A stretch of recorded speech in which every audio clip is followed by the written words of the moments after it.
Have you ever looked at someone speaking English confidently and thought, I wish I could speak like that? Maybe you understand English when you read it. Maybe you can watch movies, listen to songs, or even understand most conversations. But when it is your turn to speak, suddenly, your mind becomes empty. You search for words, you worry about mistakes, you feel nervous. I know that feeling. For many English learners, the biggest problem is not intelligence. It is not talent, and it is not because they are too old to learn. The real problem is that they do not have the right daily habits. English is not learned in one day. It is built through small actions repeated every single day. The same way a person becomes physically strong by exercising regularly, a person becomes fluent in English by training their brain consistently. In this video, I will share the English habits that completely changed my life. These are not complicated techniques. They are simple habits that anyone can start, even if you are learning English alone at home. These habits help me think differently, understand native speakers faster, improve my vocabulary, and most importantly, build confidence. So if you are struggling with English, stay until the end, because one of these habits might be the missing piece you have been searching for. Let's begin. The first habit that changed everything for me was this. I stopped studying English like a subject and started using English like a skill. For many years, students learn English only through textbooks. They memorize grammar rules. They complete exercises. They prepare for exams. But when they meet a real English speaker, they cannot communicate naturally. Why? Because knowing English and using English are two different things. Imagine someone studying swimming for 10 years by reading books about water, but never entering a swimming pool. Would they become a good swimmer?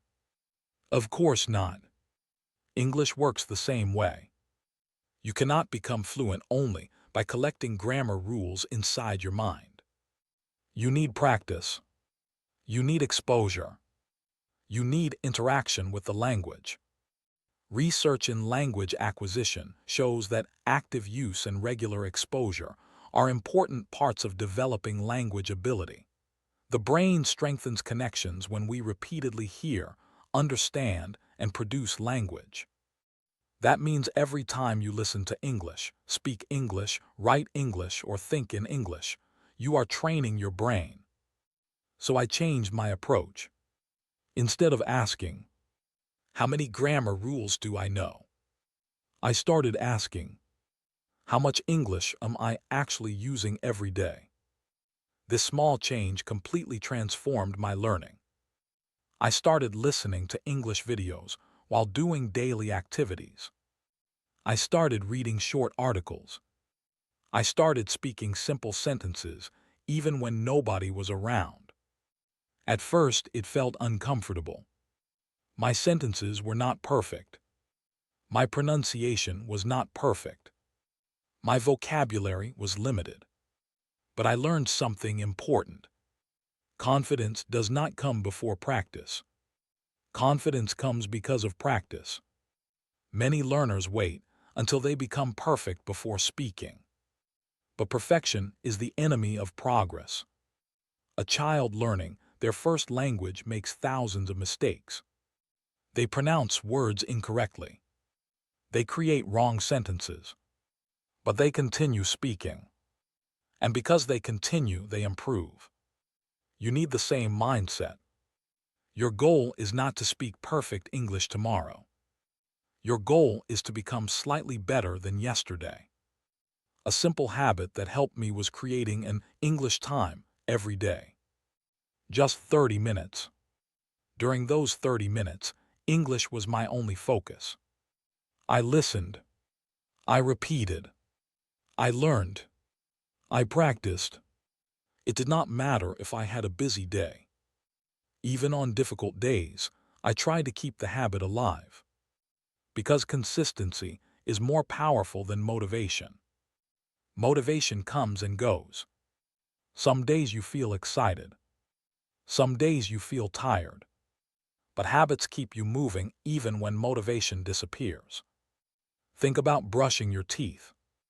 You do not brush your teeth because you feel motivated every morning. You do it because it has become automatic. Your English practice should become the same, a natural part of your daily life. The second thing I learned was that small daily practice beats occasional big effort. Many people study English for 5 hours on Sunday and then ignore English for the entire week. But the brain does not work that way. Learning is stronger when information is repeated regularly. This is connected to the psychological concept called the spacing effect, which shows that spreading learning over time improves long-term memory. Instead of studying 5 hours once a week, studying 30 minutes every day can create better results. Small actions create big changes.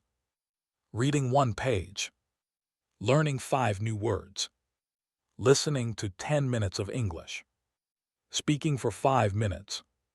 These activities look small, but after months, they create a huge difference. Your future English ability is created by what you repeatedly do today. So the first habit that changed my life was simple. I made English a daily habit, not an occasional activity. I stopped waiting for the perfect time. I stopped saying, "I will start tomorrow." I started with what I had. A few minutes, a few sentences, a few new words. And slowly, English became a part of my identity. I was no longer someone who was trying to learn English. I became someone who uses English every day. And that mindset shift changed everything. But the next habit was even more powerful, because it helped me understand native speakers, improve pronunciation, and make English feel natural. The habit was listening to English every single day. And in the next part, I will explain exactly how I used listening practice to train my brain to understand real English faster. The second English habit that changed my life was simple, but incredibly powerful. I started listening to English every single day. Before developing this habit, I made a common mistake that many English learners make. I thought improving English meant learning more grammar rules and memorizing more vocabulary. But I discovered something important. A language is first a sound. Before children learn to read or write, they spend years listening. They hear conversations, they recognize patterns, they understand emotions through voices. Their brains slowly build a connection between sounds and meanings. This natural process is called language acquisition. As adults, we can use the same principle. Listening is not just an activity, it is brain training. When you listen to English regularly, your brain starts becoming familiar with the rhythm, pronunciation, speed, and patterns of the language. At first, native English sounds extremely fast. You hear a sentence, but your brain catches only a few words. You might think, why are they speaking so quickly? Why can't I understand simple sentences? But the problem is not always the speaker's speed. The problem is that your brain has not received enough exposure. Think about when you listen to a song for the first time. Maybe you cannot understand the lyrics. But after hearing it again and again, suddenly you start recognizing every word. English works the same way. Your brain needs repetition. Your ears need training. Your mind needs time to adjust. So I created a listening habit. Every day I spent time listening to real English. Sometimes it was a podcast. Sometimes it was a YouTube video. Sometimes it was an interview or a movie scene. The important thing was not the source. The important thing was consistency. But there was one mistake I avoided. I did not only listen passively. Many learners play English videos in the background and hope they will magically become fluent. But effective listening requires attention. I used a technique called active listening. Active listening means focusing on the sounds, words, and meaning. For example, when I watched an English video, I followed a simple process. First, I listened without subtitles. I tried to understand the general idea. Then, I watched again with English subtitles. I noticed the words I missed. I paid attention to pronunciation.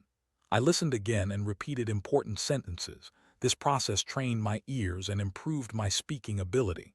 Because listening and speaking are connected. The more natural English you hear, the more natural your own English becomes. This is why many people say, you speak the language you listen to. Your brain copies patterns. If you constantly listen to clear, natural English, your brain starts creating those patterns. Another powerful habit I developed was shadowing. Shadowing is a technique where you listen to a sentence and repeat it immediately, copying the speaker's pronunciation, rhythm, and emotion. For example, a native speaker says, "I've been working on improving my English." You repeat, "I've been working on improving my English." Just the words, the sound, the speed, the feeling. At first, it feels strange. Your mouth feels uncomfortable. Your pronunciation feels different. But this exercise trains your speaking muscles. Many people understand English but cannot speak smoothly because their mouth has not practiced producing English sounds. Shadowing solves this problem. It creates a bridge between listening and speaking. I also learned that you do not need to understand every single word. This was a huge breakthrough. Many learners become frustrated because they hear an unknown word and immediately stop. But native speakers do not understand every word they hear either. Communication is about understanding the message, not catching every individual word. If you focus only on unknown words, you lose the bigger picture. Instead, try to understand the context. Ask yourself, what is this person trying to say? What is the main idea? What emotion are they expressing? This skill is called contextual understanding, and it is one of the most important skills for real conversations. Another thing that helped me was choosing content that I actually enjoyed, because learning becomes easier when you are interested. If you love technology, watch technology videos. If you love sports, watch sports interviews. If you love movies, watch movie reviews. Your brain learns faster when emotions are involved.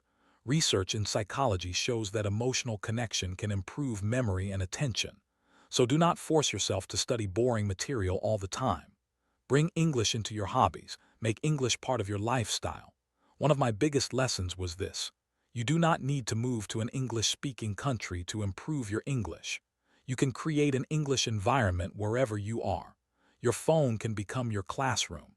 Your headphones can become your teacher. Your daily routine can become your practice. 10 minutes today, 10 minutes tomorrow, 10 minutes every day. These small moments slowly transform your ability. After months of consistent listening, something amazing happens. English starts feeling less foreign. You begin recognizing common phrases automatically. You understand jokes faster. You notice pronunciation differences. You stop translating every sentence in your head. And this is when English starts becoming natural. So the second habit that changed my life was, I trained my ears before expecting my mouth to speak. I stopped avoiding fast English. I stopped feeling afraid of native speakers. Instead, I exposed myself to English every day, and slowly my brain adapted. But listening alone is not enough. There was another habit that completely changed my confidence.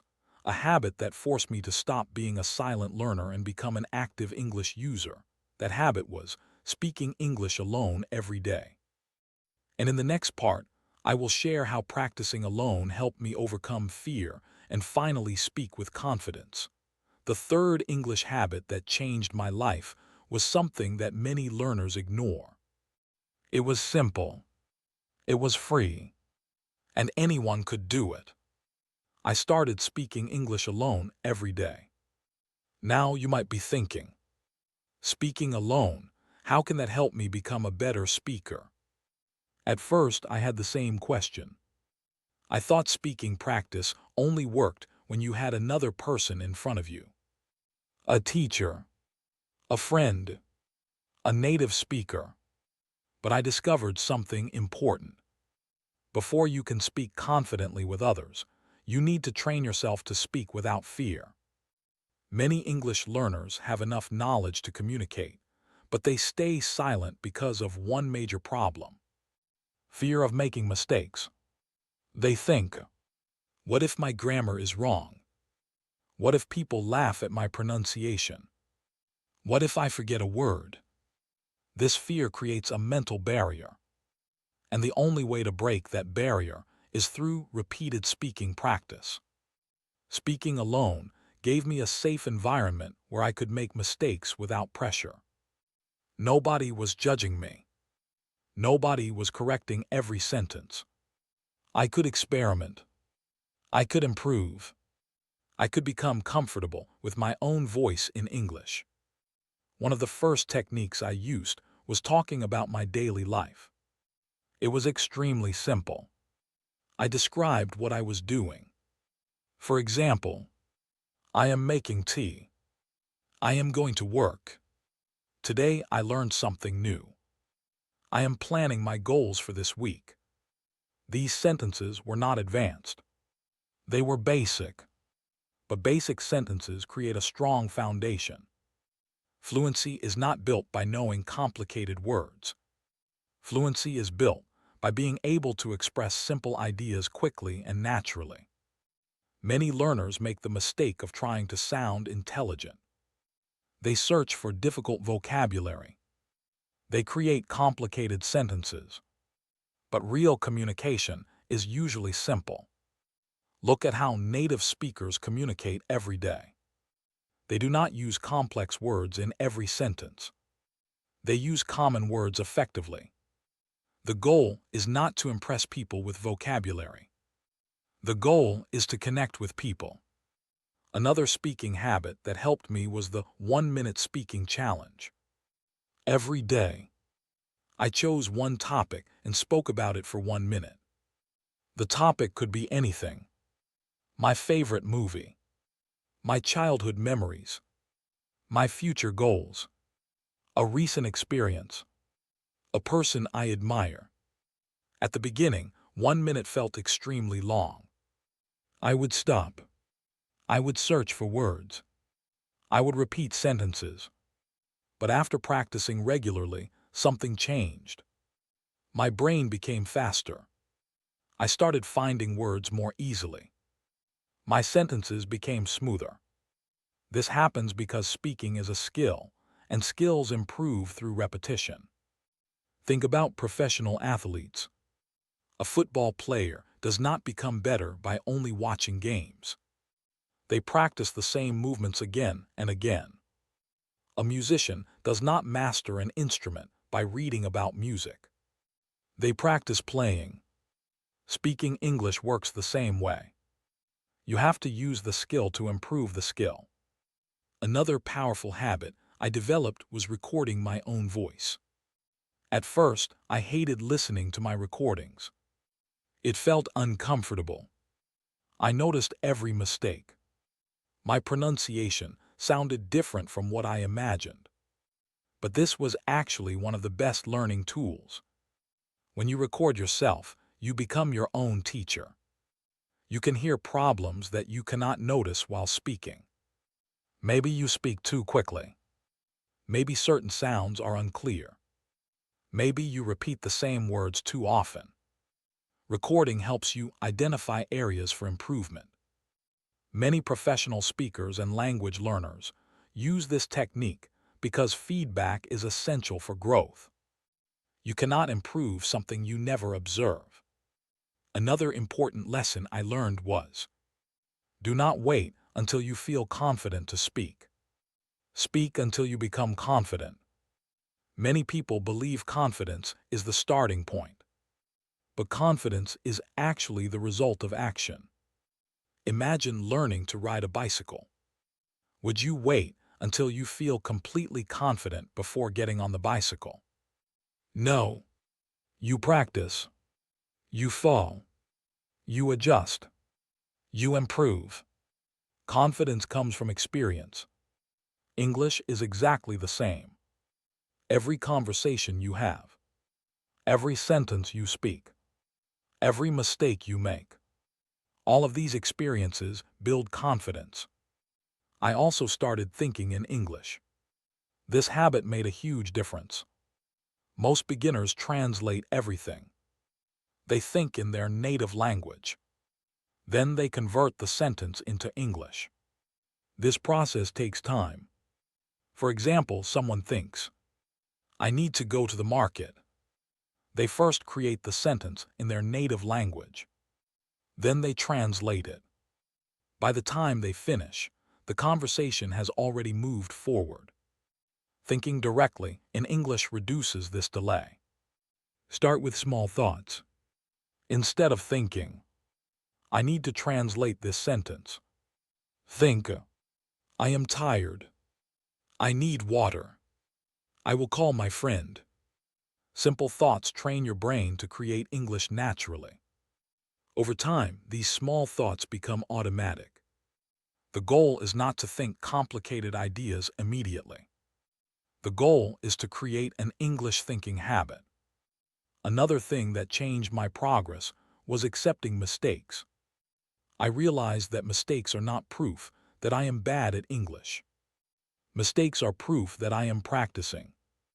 Every fluent speaker was once a beginner. Every confident speaker once struggled. The difference is that they continued. They did not allow embarrassment to stop them. They understood that improvement requires discomfort. Growth happens outside your comfort zone. So if you are learning English today, remember this. Your mistakes are not your enemy. They are your teachers. Every mistake shows you what to improve next. The third habit that changed my life was I stopped being a silent English learner and became an active English speaker. I spoke every day, even when I was alone, even when my English was imperfect, because every sentence made me better. But there was another habit that completely transformed my vocabulary and helped me remember words naturally. It was not memorizing hundreds of random words. It was something much smarter. The habit was learning English through phrases, not individual words. And in the next part, I will explain why this one habit can completely change the way you learn vocabulary. The fourth English habit that changed my life was the way I learned vocabulary. For a long time, I made the same mistake that many English learners make. I collected words. I wrote long lists. I memorized meanings. I tried to remember hundreds of new words. But after a few days, most of those words disappeared from my memory. I wondered, why can I recognize words when I read them, but I cannot use them when I speak? The answer was simple. I was learning words without context. The human brain does not remember information effectively when it is isolated. We remember things better when they are connected to situations, emotions, and experiences. That is why learning complete phrases is much more powerful than learning single words. For example, imagine learning the word decision. You know the meaning. But when you speak, you might struggle to use it. Now imagine learning a phrase, make a decision. Suddenly, the word becomes useful. You understand how native speakers actually use it. You remember the structure. You remember the situation. You can create new sentences. I need to make a decision. She made a difficult decision. We have to make a decision quickly. One phrase gives you many possibilities. This is how fluent speakers learn naturally. They do not build sentences word by word. They remember groups of words that commonly appear together. These groups are sometimes called chunks in language learning. Chunks are ready-made pieces of language stored in your memory. For example, would you mind? Let me know. Looking forward to. That makes sense. Not sure about that. These phrases allow you to communicate faster because your brain does not need to create every sentence from zero. It simply retrieves patterns. This is one reason native speakers sound natural. They have thousands of common phrases stored in their minds, so I changed my vocabulary habit. Instead of equals become better, I started writing. I want to improve my English skills. Instead of opportunity chance, I learned. This is a great opportunity for me. The difference was huge. I was no longer learning English like a dictionary. I was learning English like a real person uses it. Another powerful habit was reviewing vocabulary regularly. Many learners learn a new word once and expect their brain to remember it forever. But memory does not work like that. Research on forgetting shows that information naturally fades when we do not review it. This is why repetition is important. The more you see, hear, and use a phrase, the stronger the memory becomes. I created a simple review system. When I learned a useful phrase, I reviewed it after a day, then after a few days, then after a week. Each time I saw the phrase again, the connection became stronger. This technique is connected to spaced repetition, a learning method used by many successful language learners. The idea is simple: do not repeat everything randomly. Review information at the right time before you forget it. This saves time and improves memory. Another habit that helped me was keeping a personal English notebook, but this was not a normal vocabulary notebook. I did not write thousands of words. I only collected useful phrases that I wanted to use in real life. For example, actually, I think, in my opinion. The main reason is, one thing I have noticed is, these phrases help me express my thoughts more clearly. They became building blocks for conversations. I also started paying attention when native speakers talked. Whenever I heard a phrase used repeatedly, I wrote it down. Because real conversations are the best textbooks. A textbook can teach you grammar, but real people teach you how English actually sounds. Movies, interviews, podcasts, and conversations are full of natural expressions. They show you what people really say, not just what is technically correct. Another important lesson I learned was, do not try to learn everything. Focus on useful English. The English language has hundreds of thousands of words, but you do not need to know all of them to communicate effectively. A smaller amount of high-frequency vocabulary can help you handle most daily conversations. The goal is not to become a walking dictionary. The goal is to become a confident communicator. Learn words you can actually use. Learn phrases connected to your life. Learn expressions that help you express your thoughts, because useful English is powerful English. This habit changed the way I saw vocabulary. I stopped asking, how many words do I know? I started asking, how many words can I actually use? That question changed everything. Because passive vocabulary and active vocabulary are different. Passive vocabulary means words you recognize. Active vocabulary means words you can naturally use while speaking. The goal of learning English is to transform passive knowledge into active ability. And the best way to do that is through practice and meaningful phrases. So the fourth habit that changed my life was, I stopped memorizing random words and started learning real English expressions. I focused on phrases. I reviewed regularly. I learned language that connected with my daily life. And slowly, English became easier to use. But there was one final habit that brought all the other habits together. A habit that kept me improving even when I felt tired, frustrated, or unmotivated. That habit was creating a powerful English learning routine and never depending only on motivation. In the next part, we will talk about how to stay consistent and make English a permanent part of your life.